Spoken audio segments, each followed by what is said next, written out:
Hey guys, welcome back to the Head Up podcast. Today, as always, we've got Josh and Connor joining us. How are we, guys?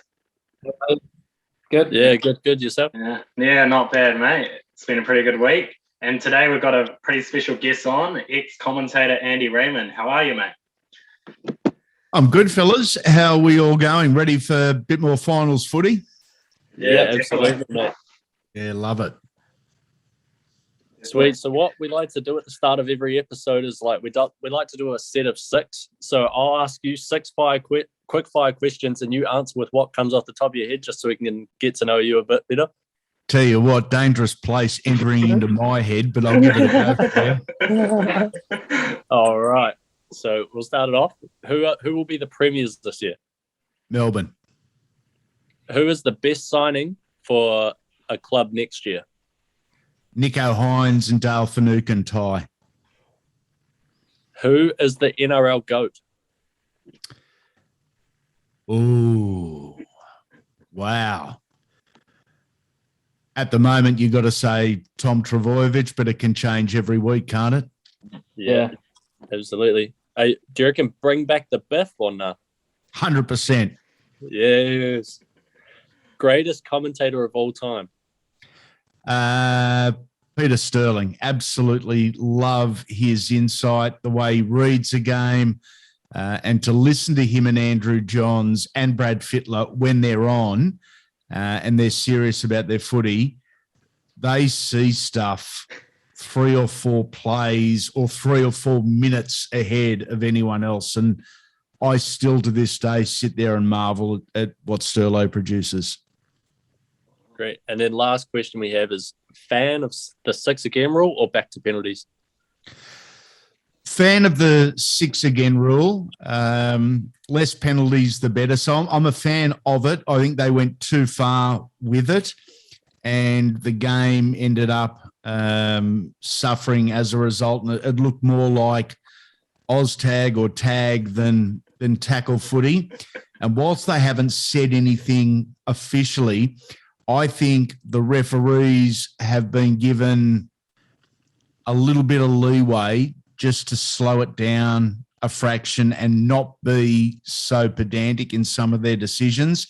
So as a result, the pace of the game from what we saw last year when the rules came in, even the start of this year, it's just dropped marginally. But because they didn't come out and put out a press release and make a big deal of it, no one said anything. But the pace of the game has dropped. The time of ball in play has dropped. And I think they're still trying to work out that right mix of attractive footy, no stoppages, but retaining the fabric of the game. Yeah, absolutely. 100%. Some good insight there. Nothing too controversial, which is good.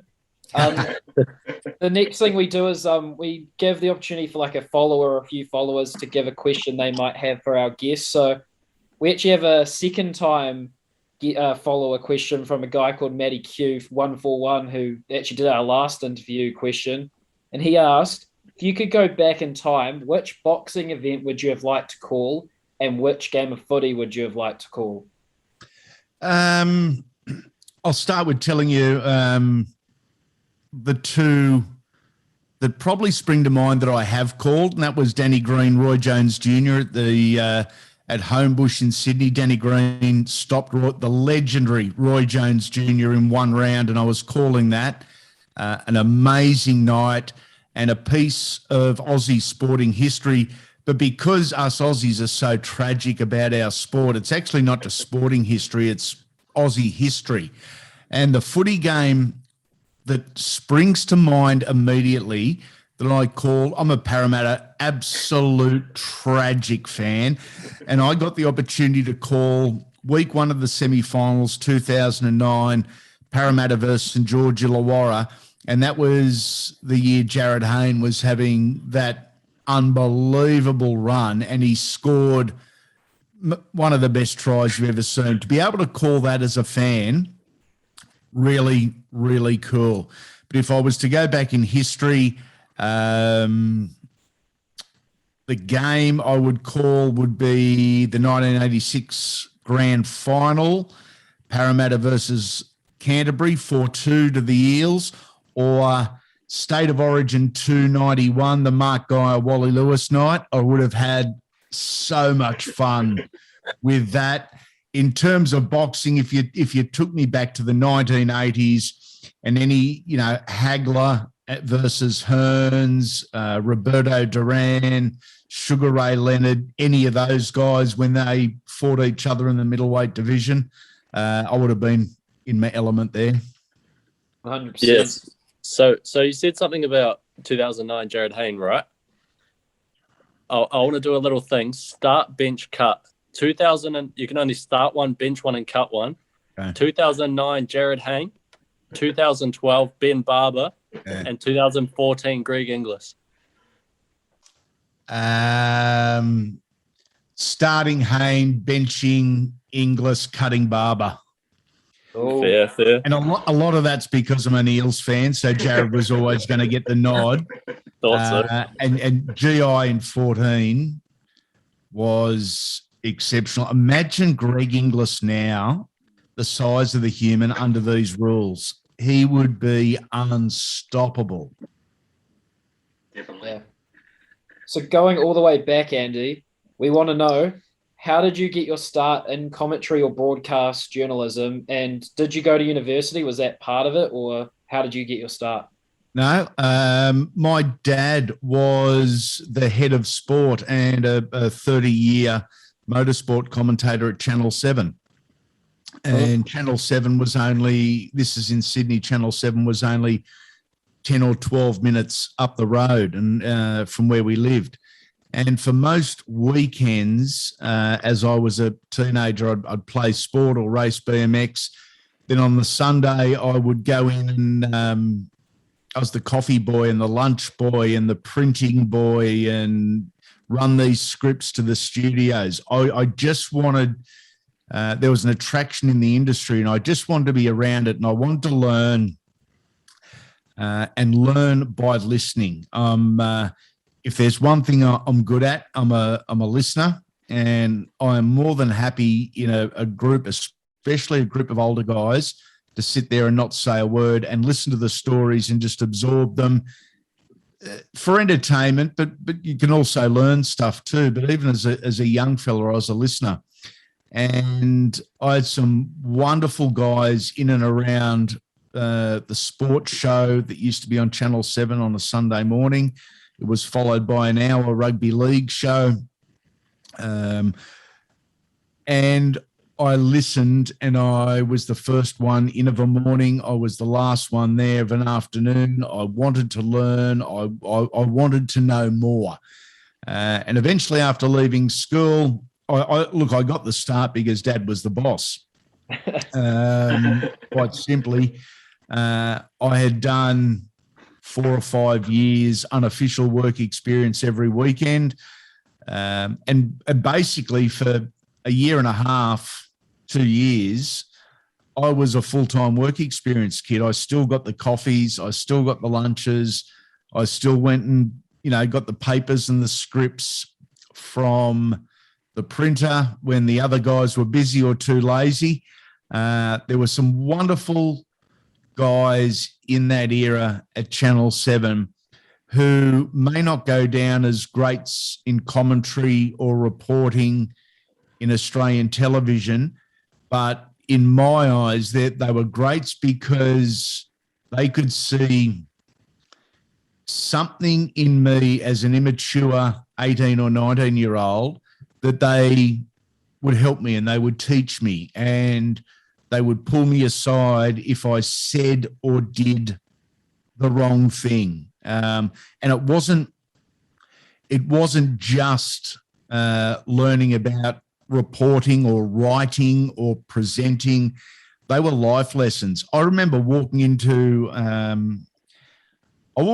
function and I had a bag or something in my right hand, and I'm 18, 19 years of age, and shake someone's hand, put the bag back, shake someone's hand, put the bag, introduce myself to someone else.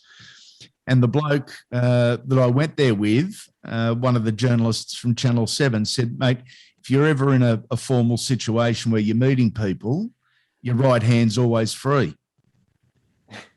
I went, shit, that makes a lot of sense. Just something I didn't know. So straight away, g'day, I'm Andy. G'day, I'm Andy. How are you? As opposed to fumbling through a bloody bag and, trying to put stuff on the ground. So there were little things in journalism and little things in life that these guys taught me. Awesome bunch of fellas. As time goes, we all go our own way and drift apart, but their impact and influence on me as a professional, as a person, will never be forgotten. Definitely.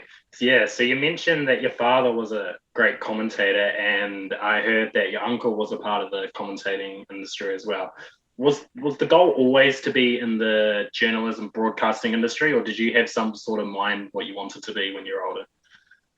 I had no idea where I was going or what I was doing, and there was never any push to have me, follow in dad or the uncle's footsteps.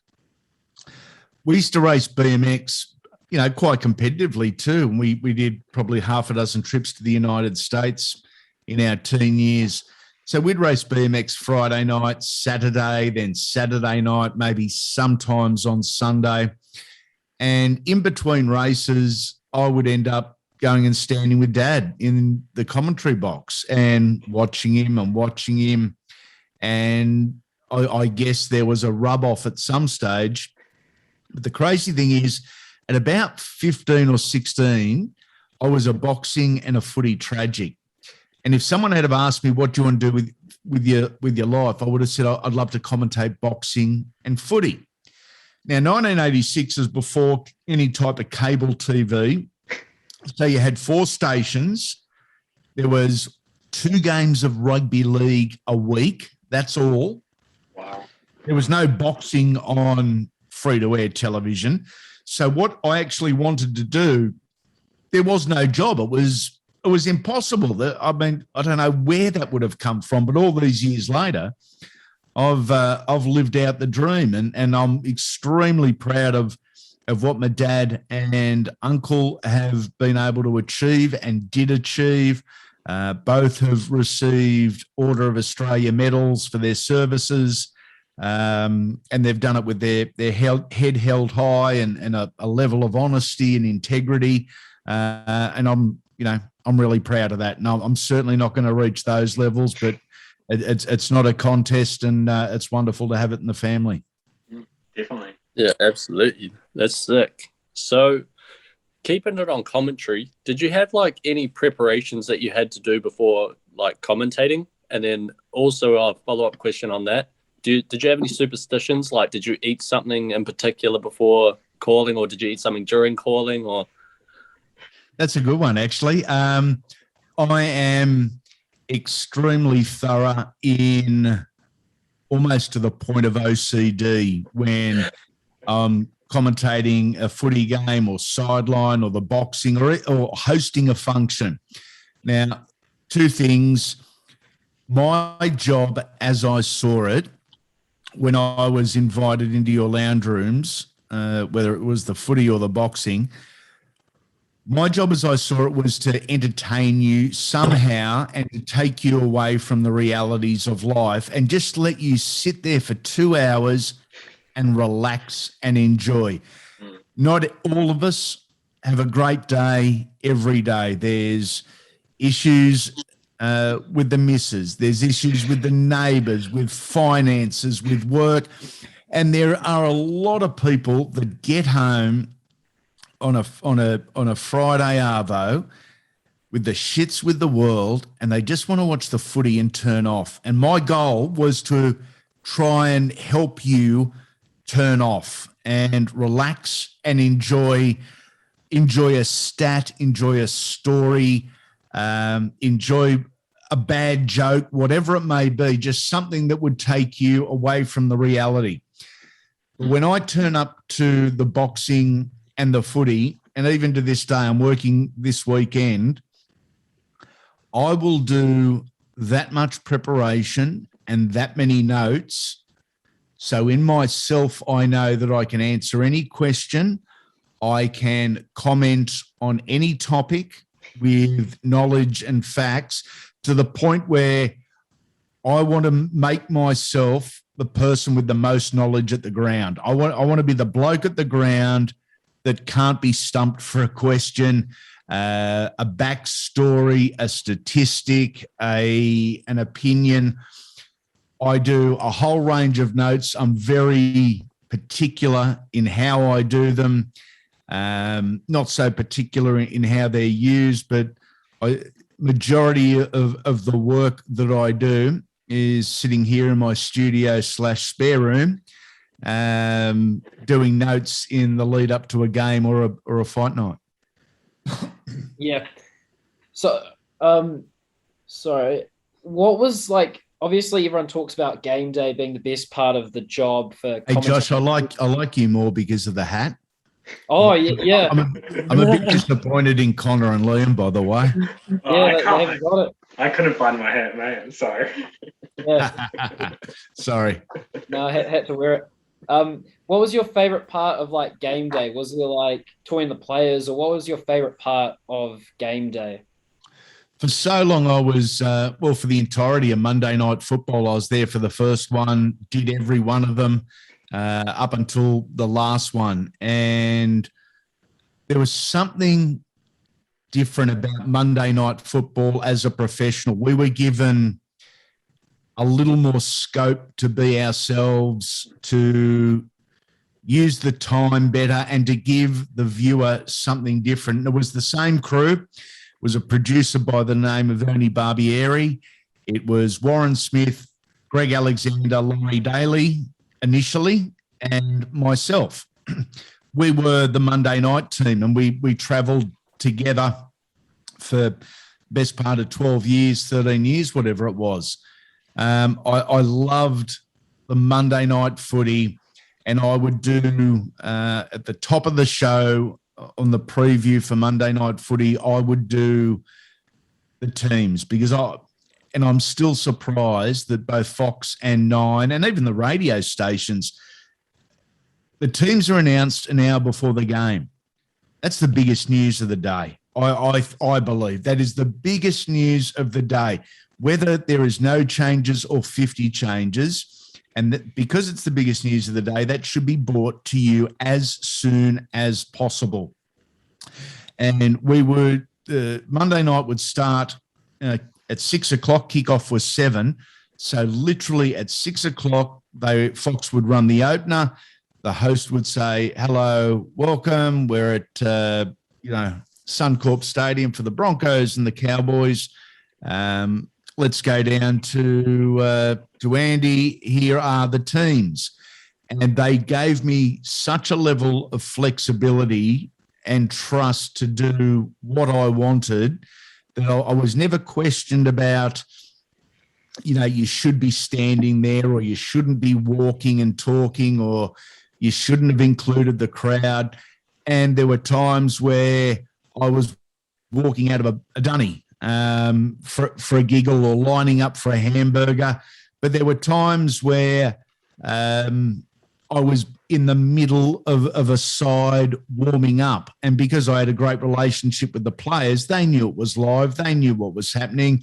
And a lot of the time they had some fun with me. They'd grab me on the arse or flick my ears or whatever that may be. But Monday nights was a huge buzz, and that used to go for about 3.5, 4 minutes, my pre-game thing. Absolutely loved it. And a lot of things I wish we could wind the clock back on, but I'd love to be able to do that again. But I love the Monday night, setting the scene, giving you the teams, giving you something different. I worked with some fabulous cameramen over the years, and we would have a 5-minute chat before the Monday night, and we would figure out what was the best angle for him to come at me from, where I was going to be standing, who I was going to be talking about. If we're in Canberra and I'm saying, well, Jared Croker has got, he's had a staph infection. He's been on a drip earlier in the week. Well, it's no good if the cameraman and the director don't know that I'm talking about Jared Croker, because they might be showing a shot of Marty Tapau on the other side, or they might be showing, Josh Hodgson. So I would discuss with the cameraman, okay, about halfway through, I'm going to be talking about Josh Hodgson or Jared Croker. So they would spin off me and go and find Jared Croker and Josh Hodgson at the appropriate time. There were times where there was technical issues or the teams were late, and we're on live TV, so you don't get a second chance at it. But I hadn't been told the teams yet. I've got to go through the teams. So I wouldn't have headphones on like this. I'd have a little earpiece in my ear with the cord tucked around the back so you couldn't see it. And I would be able to hear my voice, the commentators, but I would also be able to hear the director and the producer. So there was a time at Parramatta Stadium that I distinctly remember, and I actually remember the game. It was Parramatta versus the Cowboys, and I was in my element up until about the 64th minute. The Eels were leading by 24 or 26. The Cowboys scored 4 or 5 tries in the space of like 12 minutes and flogged us. But before the game, I hadn't got the teams yet. I'd started on air, and I'm thinking, what the hell am I going to do? Because I'm talking about the Cowboys arrived and Jonathan Thurston's on the back of, wonderful kicking game. Here are the sides. So I've got this thing in my ear, and we've gone to the Parramatta side, and I think it was Parra. There was a couple of changes. I had the producer in my ear, like I'm trying to concentrate on talking. I had the producer in my ear saying, fullback Hayne, wingers Growth and whoever. Yeah, centres such and such, halves such and such. So he's saying it, and it's basically he's saying it into my ear, and it's coming out of my mouth at the same time. There might have been a few little slurred words and a bit of a giggle halfway through, but we got it out, and no one would have known. But the adrenaline rush of doing that was, mate, awesome. Love my Monday night footies. Yeah, definitely. That sounds like one of the best parts of the job. So you've commentated a number of games and events. Do you have a favourite that you've game or event? Oh, I'm not going to say they run into each other and become a blur, because they don't. No, I'm such a league fan that even the games that sucked, I love them. I never complained. I never didn't like sitting on the sideline or being in the commentary box, even if it's 36-0 at half time. It was still the footy. I still loved it.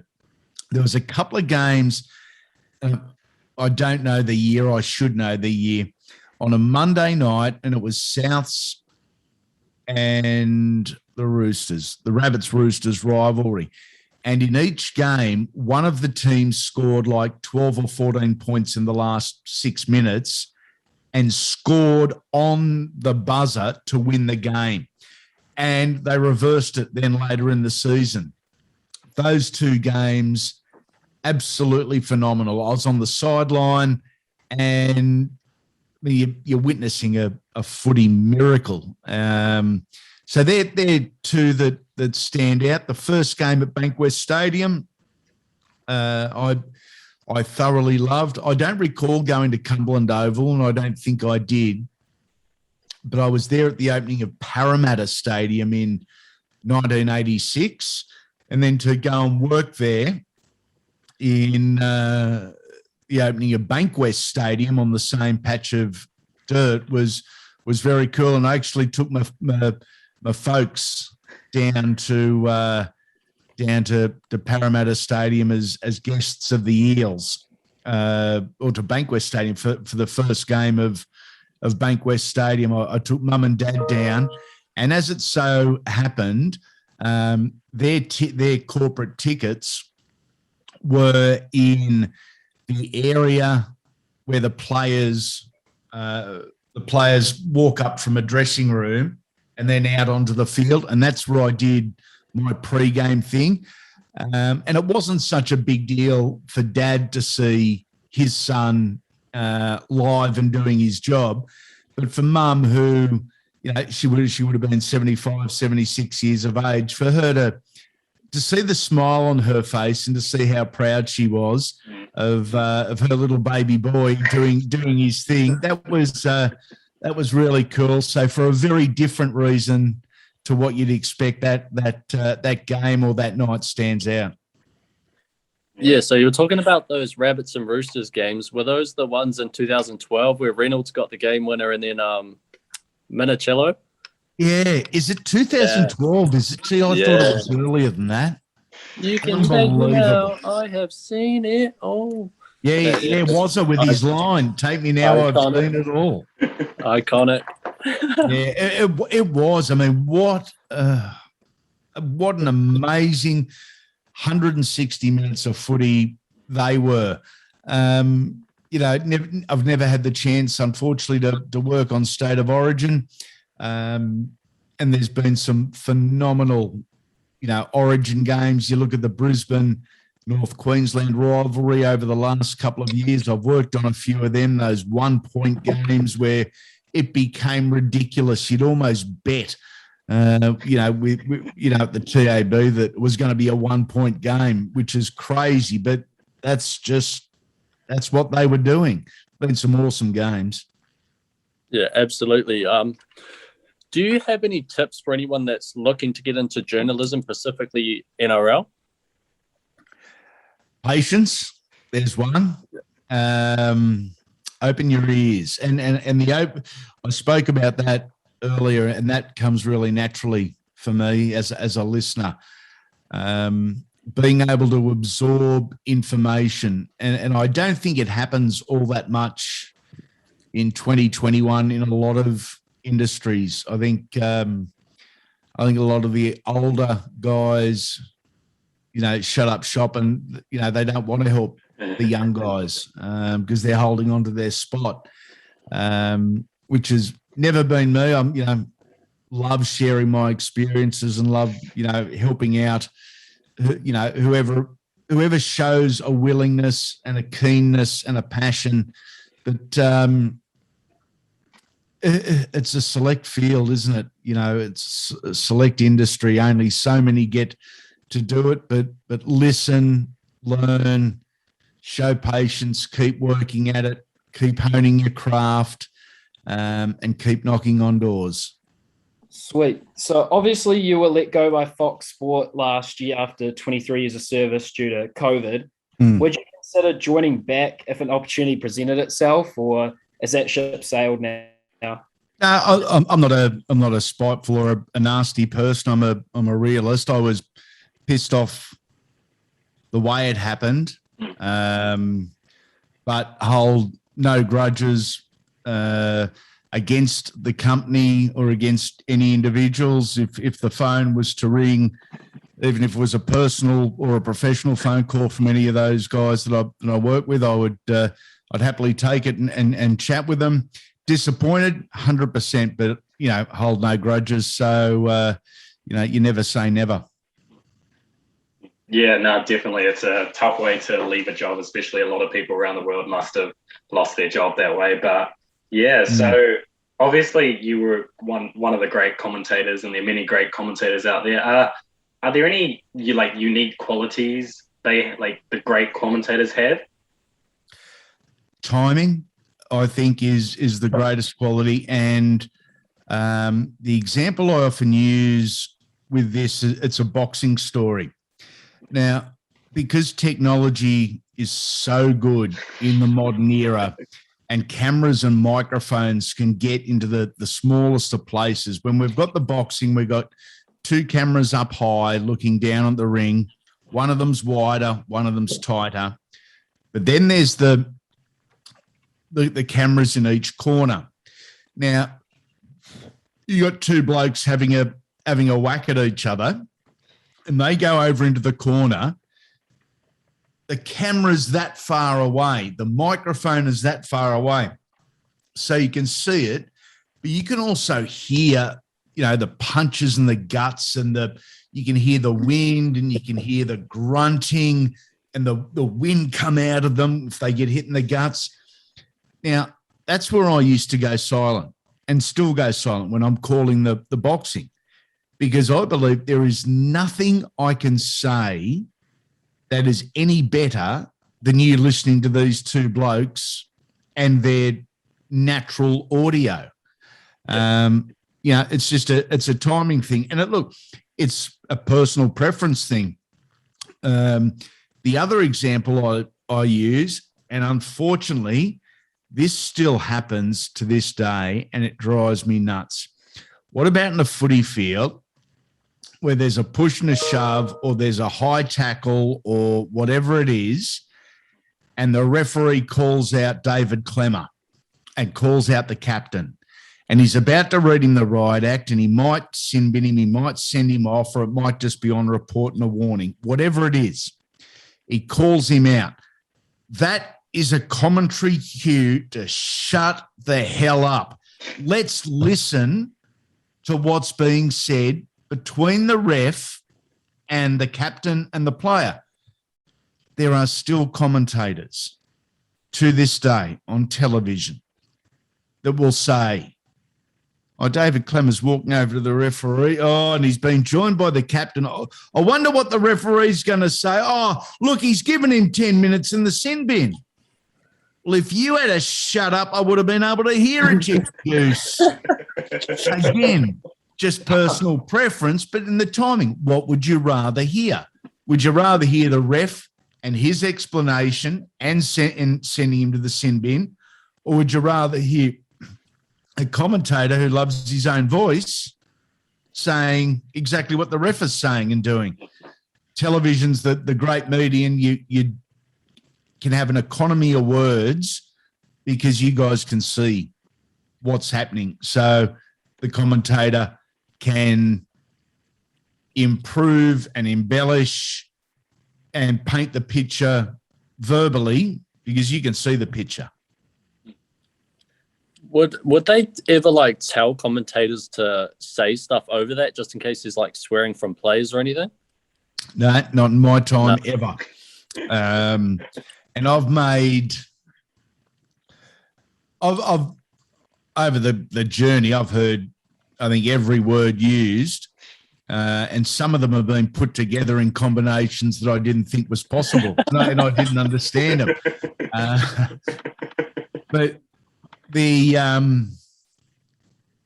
big one, the C-bomb, that got used a couple of times on games that I was calling, and it floored me on the spot. And again, you're live and you don't have time to think. So again, you've got to be prepared. And it got dropped, and I didn't say anything straight away. I let the conversation go between the ref and the player. And I think all I said was, apologies. This is live television. What more do you say? I mean, the viewers know it's not our fault. Some will say, I will turn the microphones off the referee because that's an invasion of privacy. Bullshit. It's not an invasion of privacy. It's the reality of the world we live in. The broadcasters are paying huge dollars to bring and highlight the game into lounge rooms where people want to hear absolutely everything and want to see everything. And whilst it's not desirable to have an F-bomb or a C-bomb exploding on a Saturday night through your lounge room, it is what it is. It happens. It happens. Yeah, absolutely. If you take away the biff, you might as well leave the swearing in there with the mics. Yeah, that's right. Yeah, you obviously have your own podcast called Unfiltered. You've had heaps of guests on, like Matt Rogers, Wally Lewis, Cherry Evans. Who would you say has been your favorite guest, or like a couple favorite guests that you've had on? It is really hard to pinpoint just one, because the way I've been doing it with the retired players, we've got two forms of interviews. We've got what we call the Legends series, which is interviewing the legends about their career, but also about them as a bloke. And then we've got the Weekly Wodge, which is very fast, high-paced, it's very loose, and we have current players on, and we have up to a dozen. This week's Weekly Wodge, I think there's 10 different players, 7 of which are still involved in the semi-finals. And I love talking to the current guys about current day things, but I really like the storytelling, pardon me, the storytelling aspect of the Legends series. Mal Meninga, rugby league immortal, and recognition doesn't get any better than that when you're named an immortal. I thought the most intriguing part of the interview was him telling me about his family coming from the South Sea Islands, and how his grandfather, how he found out in later years, his grandfather basically jumped off the rocks on the edge of the island and swam out to a boat to land in North Queensland at a time when the White Australia policy didn't encourage, allow, or enable men of colour to be working in certain areas. Well, Mal Meninga's grandfather jumped off the rocks, wanted to go to Australia to create a better life for himself, ended up in North Queensland and on the farms out there. So it was a human interest story as much as a rugby league story. Owen Craigie, who may be the best schoolboy rugby league player we've ever seen, spoke about the depths of depression and anxiety, and the night or the day he decided enough was enough. And he spoke to me emotionally about beginning the process of taking his own life. These guys are wonderful athletes that we marvel at, but they're very, very human. And there's just two examples of guys storytelling, and storytelling in the form that we're doing it is more, I think, more appealing than just talking footy. You mentioned DCE. Now, Daly, he's a polarising dude. You either love him or you hate him. And I don't know how that's happened or why that's happened, but it has happened. He knows it too. Doesn't give a shit, but he knows it. Now, I actually started the interview in a really different manner with Daly, and said, we've known each other for the best part of a decade, but I don't believe I know the real Daly Cherry Evans. And his immediate response was, I don't give a lot of myself to the media or the public, because as I've found out, whatever I say gets split in half. 50% of the people like what I say, 50% don't like what I say. As a result, whatever I say, 50% are going to blow up. So he said, I don't give much of myself away publicly. An hour later, at the end of the interview, I said, you started this interview by saying you don't give much away and you're very private. You have given us a complete insight into you, your family, the way you think, your processes, and it's been a pleasure. Daly Cherry Evans opened up like you will never hear again. It is a remarkable interview, and that's going all the way back to, this time last year, but an unbelievably in-depth interview. The other one that stands out, and I won't keep going because I can keep going. The other one that really stands out, so many of our game stories have been lost as the older generations have passed away. Now, they've been lost, or we hear stories second-hand, third-hand, fourth-hand, or second generation, third generation, fourth generation. Sat down with Bob McCarthy, South Sydney legend, should be an immortal. There you go, Bob McCarthy, absolute legend, icon of the game. He was telling me stories about his coach, Clive Churchill. Now you think about that. Think about any interview you've ever heard about Clive Churchill, one of the immortals, one of the early greats, and it's hearsay. It's he said, she said, or I remember seeing a video of, Clive. I'm getting a first-hand story about Clive Churchill, and I was sitting there at Bobby's joint at Coogee in Sydney South, just thinking, as a footy fan and as a storyteller, this is the greatest story ever. Clive Churchill, his coach, and Bob's telling me what he said to him on my podcast. I bloody loved it.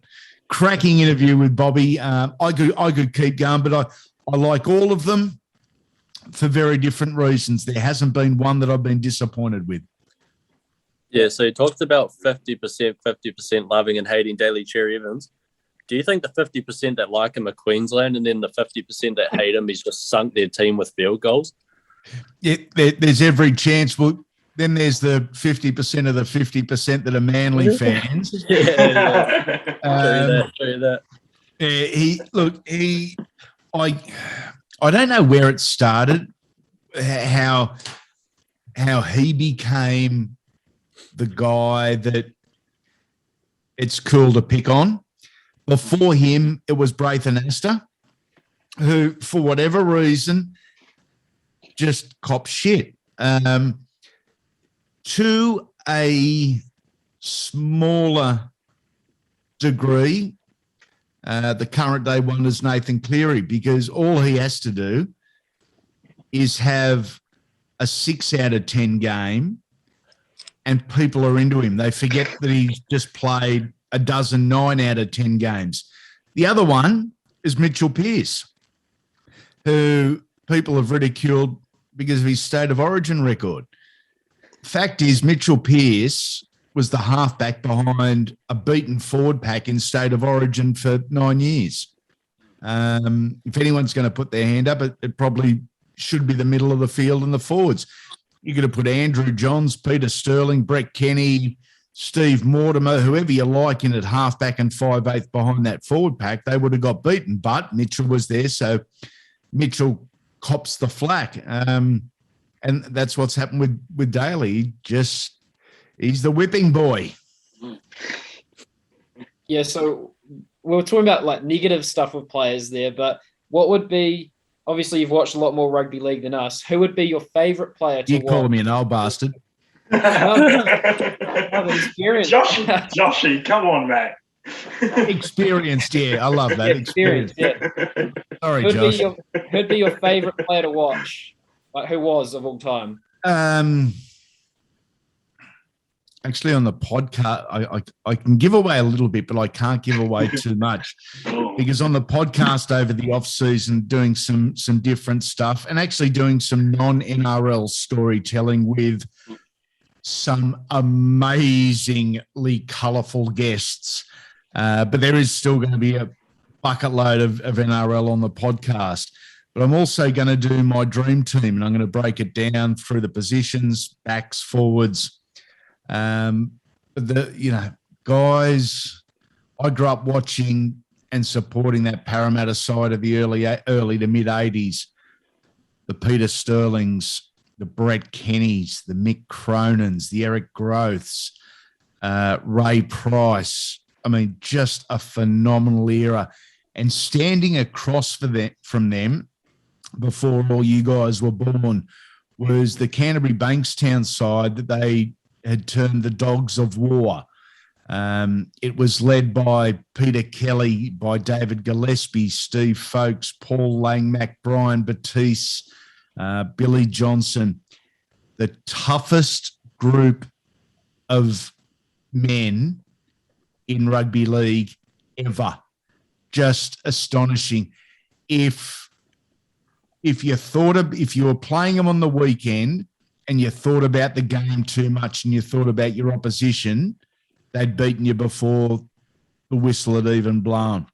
So to be able to grow up in an era like that, where they had this fabulous star-studded Eels lineup, there was the Dogs of War, Manly were great, Dragons were great, but that Parramatta side, I loved, and I loved the individuals. Then I look at the Canberra side of late 80s, early 90s, the Laurie Dailies, the Ricky Stewarts, Mal Meninga, a guy who just, for whatever reason, doesn't get the recognition he deserves, a Bradley Clyde, who, you guys are too young to have seen a lot of Brad at his best, but still the best lock forward that I have seen, and by a mile. I enjoy every player. And look, if I'm being honest, you play one first-grade game, you're a superstar. You are an unbelievable talent just to play one NRL game. But, the ones that stand out, I guess, are the Brad Fittlers, the Jared Haynes, the Darren Lockyers, the Jonathan Thurstons, all for their magic. But I also like just the tough dudes, the rolling up the sleeves, and doing the business type of guys. And they would probably be my favourite. I'm a huge fan of Adrian Morley, the big Brit, who's actually, ironically, this week's Legends series, but a guy like Ruben Wiki in the past, a David Gillespie, just I like them all for very, very different reasons. I could keep going for hours about footy players I love. My current footy player, man crush, is still Dale Finucane. Yeah. Oh, that's not bad.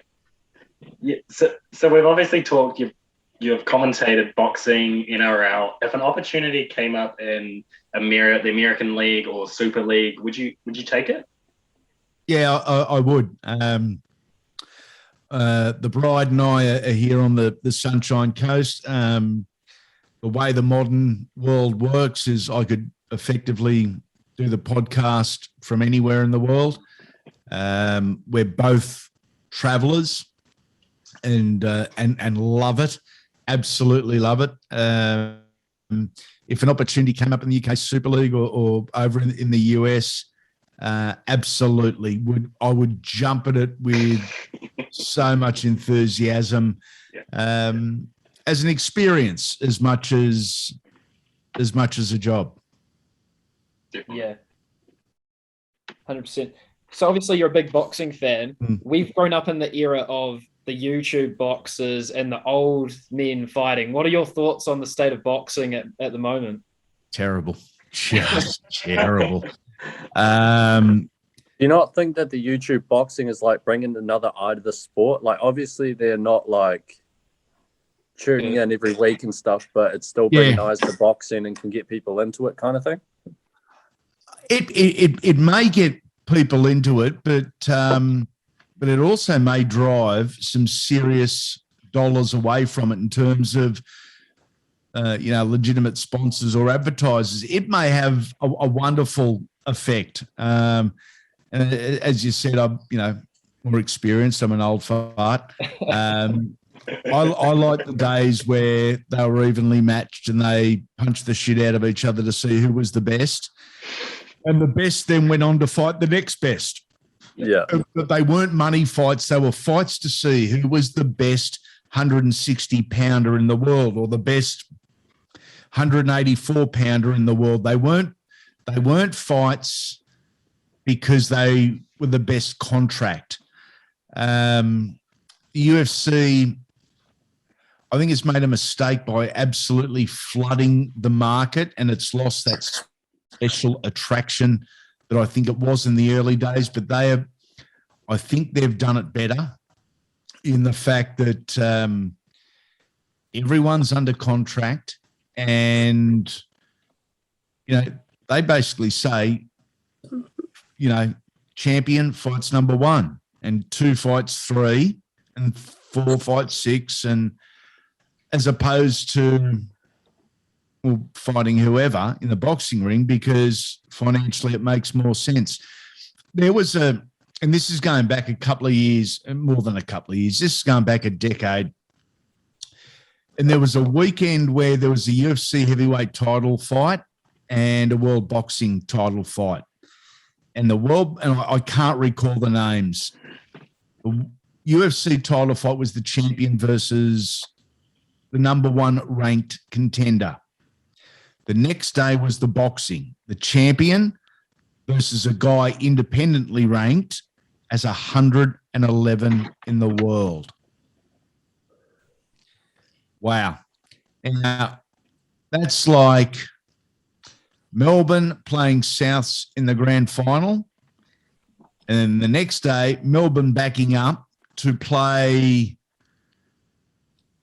the local under-16 side in the grand final. And I just thought that that summed up where they are. Boxing's a weird position, because in any sport, whether it's cricket, tennis, rugby league, AFL, rugby union, there's a governing body. And the governing body within their business structure has a financial plan, a marketing plan, a business plan, a plan for growth, a sponsorship plan. So they're headed in that direction. There is no governing body in the world of boxing. There are 4 or 5 organisations.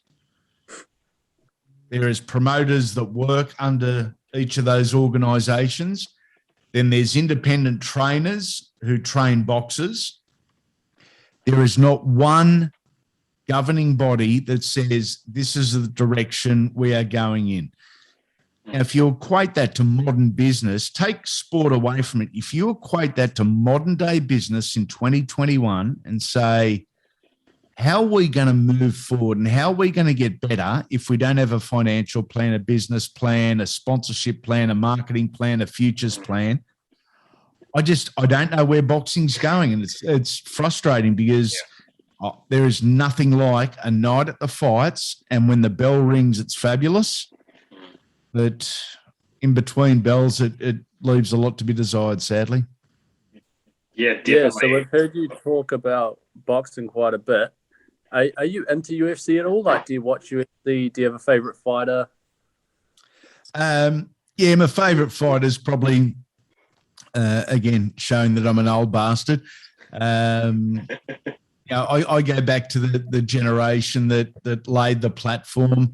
Guys like Dan Henderson, Randy Couture, not so much, not UFC, but mixed martial arts.